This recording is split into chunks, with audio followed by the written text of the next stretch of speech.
जय श्री कृष्ण। भगवान श्री कृष्ण की कृपा आप सभी पर बनी रहे। मित्रों, चैनल को सब्सक्राइब करें, लाइक और शेयर भी करें। साथ में लाल बटन को भी प्रेस करें ताकि नई नई वीडियो का नोटिफिकेशन आपको सबसे पहले मिलता रहे।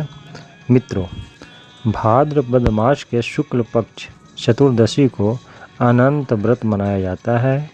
इस दिन भगवान विष्णु के पूजन किया जाता है। अनंत चतुर्दशी को भगवान गणेश का विसर्जन किया जाता है। इस वर्ष 2021 में अनंत चतुर्दशी 19 सितंबर दिन रविवार को मनाया जाएगा। भगवान विष्णु को विधिपूर्वक पूजन करें। सर्वप्रथम गौ दूध को एक पात्र में रख करके खीरा से अनंत सूत्र के साथ खीरा को के ऊपर रखें अनंत सूत्र को और पात्र में घुमाएं। इस प्रकार मान्यता है कि भगवान अनंत को क्षीर सागर में खोज किया जाता है। मंथन करने के बाद कुशा से निर्मित शेष नाग को एक बांस पात्र में रख करके उनका पूजन करें तथा भगवान विष्णु को षोडशोपचार से पूजन किया जाता है। पूजन में भोग मालपुआ का लगाना चाहिए। इस दिन यह सबसे उत्तम होता है। अनंत सूत्र को भी साथ में पूजन किया जाता है। अनंत सूत्र में 14 ग्रंथि होती है। अग्नि पुराण के अनुसार 14 ग्रंथि 14 लोकों का प्रतीक होती है। 14 वर्षों तक व्रत रखने से उसे विष्णु लोक प्राप्ति होती है। पूजन के बाद कथा और कथा के आरती करनी चाहिए। अनंत सूत्र को पुरुष के दाहिने हाथ में तथा स्त्री को बाएं हाथ में बांधना चाहिए। पूजन के बाद कथा श्रवण भी करनी चाहिए। कथा निम्न प्रकार से है। पांडव लोग जो 12 वर्षों का वनवास भोग रहे थे, उस दौरान श्री कृष्ण जी उनसे मिलने गए। तब युधिष्ठिर ने श्री कृष्ण से पूछे कि मेरा दुख का अंत कैसे होगा, उसका उपाय बताइए। यह दुख का दिन कब खत्म होगा। श्री कृष्ण ने युधिष्ठिर से विधिपूर्वक अनंत भगवान का व्रत करने को कहा। उन्होंने कहा कि इससे युधिष्ठिर का समस्त कष्ट नष्ट हो जाएंगे, साथ ही राज पुनः प्राप्त हो जाएगा। इस संदर्भ में श्री कृष्ण ने युधिष्ठिर कथा सुनाई थी, वो इस प्रकार है। प्राचीन काल में सुमंत नाम के एक ऋषि हुआ करते थे। उनकी पत्नी का नाम था दीक्षा। कुछ समय के पश्चात दीक्षा ने एक सुंदर कन्या को जन्म दिया जिसका नाम रखा गया सुशीला। लेकिन कुछ ही समय के पश्चात सुशीला के सिर से माँ का साया उठ गया। अब ऋषि को बच्ची के लालन पालन की चिंता होने लगी तो उन्होंने दूसरा विवाह करने का निर्णय लिया। उनकी दूसरी पत्नी और सुशीला के सौतेली माँ का नाम कर्कशा था। वो अपने नाम की तरह ही स्वभाव से भी कर्कशा थी। जैसे जैसे प्रभु कृपा से सुशीला बड़ी होने लगी और वह दिन भी आया जब ऋषि सुमंत को उसके विवाह की चिंता सताने लगी। काफ़ी प्रयासों के पश्चात कौंडिल ऋषि ने सुशीला का विवाह संपन्न हुआ, लेकिन यहाँ भी सुशीला को दरिद्र का सामना करना पड़ा। उसे जंगलों में भटकना पड़ रहा था। एक दिन उन्होंने देखा कि कुछ लोग अनंत भगवान की पूजा कर रहे हैं, हाथ में अनंत रक्षा सूत्र भी बांध रहे हैं।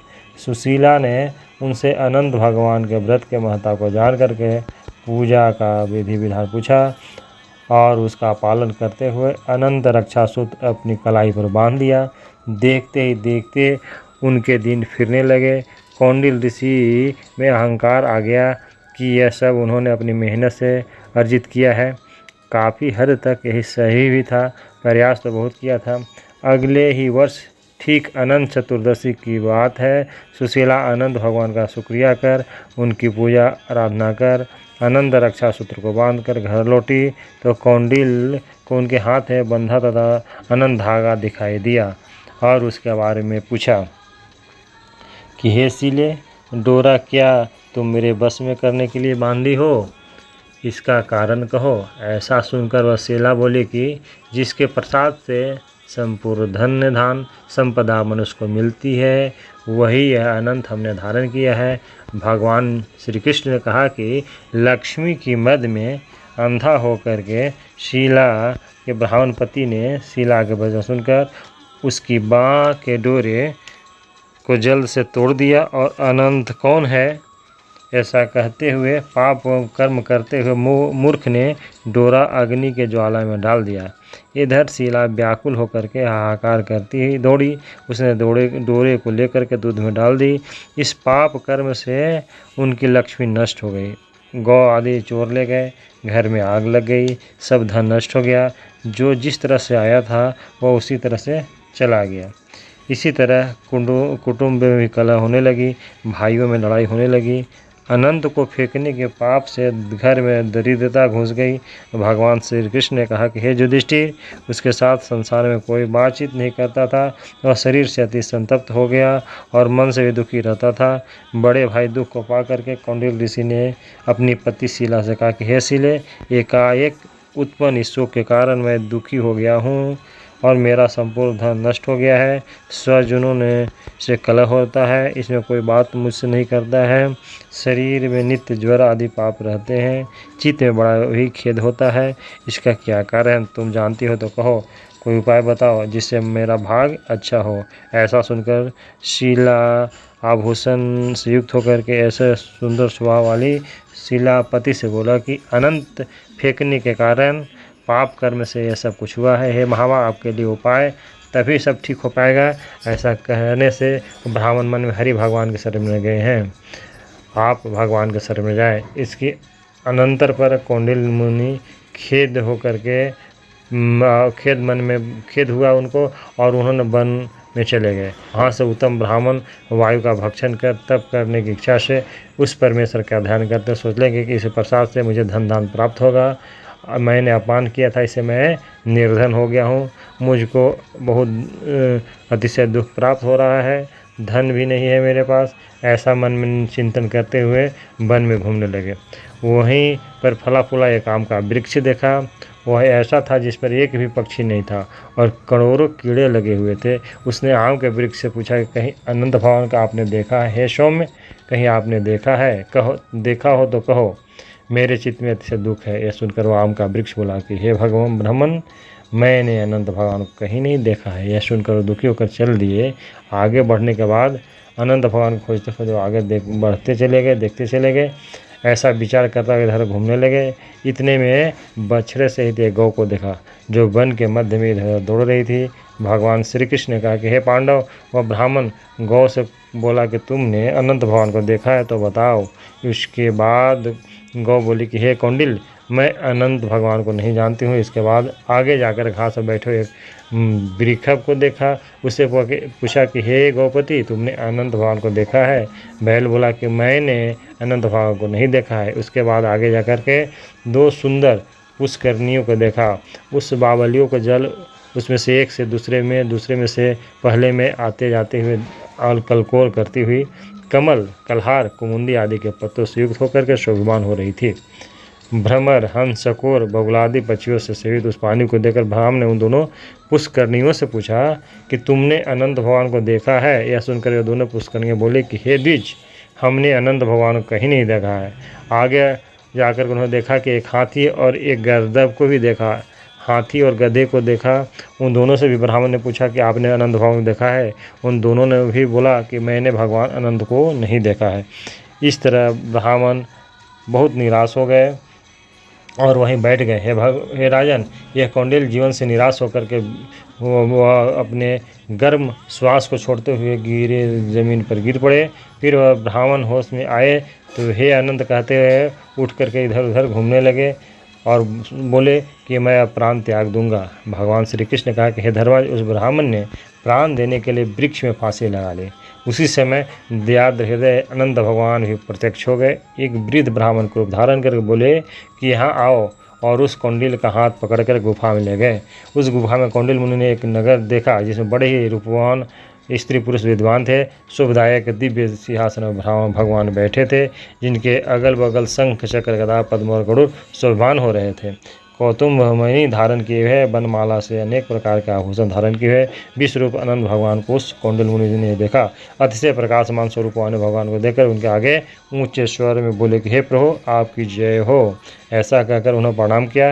हे नाथ, हे पुंडरीकाक्ष, हम पाप करने वाले हैं। आत्मा पाप रूप है। हम आप ही से उत्पन्न हुए हैं। हमारी रक्षा करें। आप मेरे संपूर्ण पापों को नष्ट कर दें। और उस मुनि का वचन सुनकर अनंत देव बड़े कोमल वचन से बोले कि हे विपेंद्र, मत डरो और जो भी मन में हो उसको पूछो। ऐसे सुनकर कौंडिन्य बोले कि हे प्रभु, मैंने धन से उन्मत्त होकर आनंद का डोरा तोड़ दिया। उस पाप कर्म से मेरा सब धन नष्ट हो गया है। घर में सब कुटुंबियों से कलह होती है, परिवारों से कलह होती है, लड़ाई होती है। मैं बहुत दुखी रहता हूँ। मैं इधर वन में भटक रहा हूँ।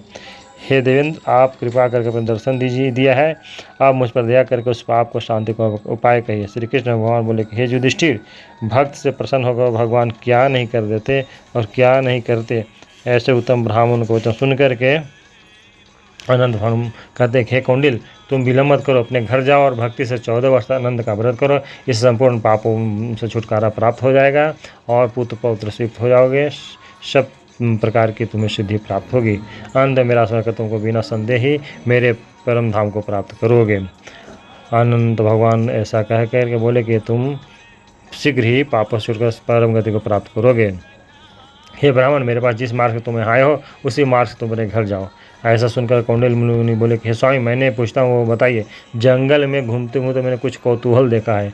हे जगत गुरु, वह कहो। वह आम का वृक्ष कौन था? वह गौ कौन थी?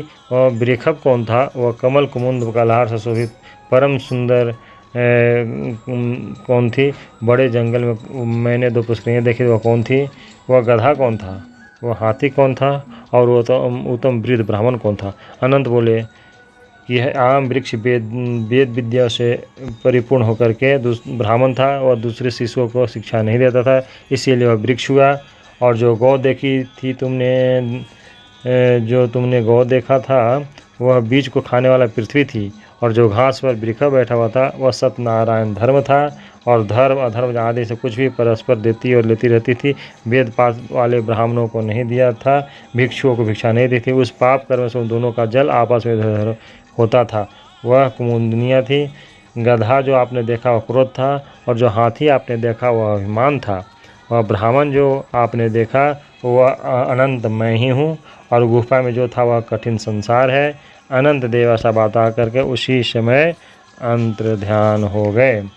यह सब स्वप्न के समा देकर उस मुनि अपने घर आए और 14 वर्ष तक आनंद किया। अनंत देव ने कहा कि सब कुछ सुख भोग कर अंत में अनंत देव का स्मरण करते हुए अनंत लोक को चले गए। इस तरह से कथा सुनने के बाद आप लोगों को अपना आरती करने के बाद प्रसाद खाना चाहिए, प्रसाद लेकर के जाना चाहिए। प्रेम से बोलो राधे राधे, जय श्री कृष्ण।